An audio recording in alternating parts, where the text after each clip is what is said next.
Sur une piste poussiéreuse longue de 20 km se dresse la localité de Dembaya.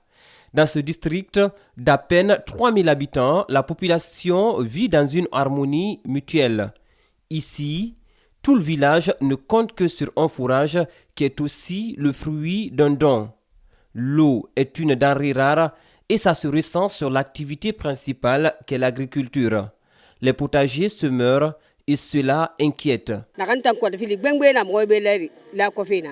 Notre principale préoccupation ici, c'est le potager. Les fruits et légumes que nous plantons ne résistent pas aux intempéries. Par manque de moyens, nous ne parvenons plus à pouvoir acheter des intrants, notamment les engrais qui coûtent cher. Le bas-fond a besoin d'eau et nos maris sont fatigués de travailler avec les mains. Bouramaya Dembaya est l'une des premières localités habitées à Dubrika. Ces bâtiments datant d'une autre époque sont entamés sous le poids de l'âge. Les quelques jeunes restés là n'ont quasiment pas de repères. C'est de déjà d'avoir beaucoup de fourrage dans les secteurs et même dans le district. Et en plus de ça, de déjà d'avoir des milieux de se recréer pour les jeunes, parce qu'on n'a pas l'endroit où se recréer. Actuellement, si l'année tombe, chacun rentre dans ses casernes. Le centre de santé, partiellement rénové en 2016, est géré par un personnel composé du chef de poste et de 2 matrones.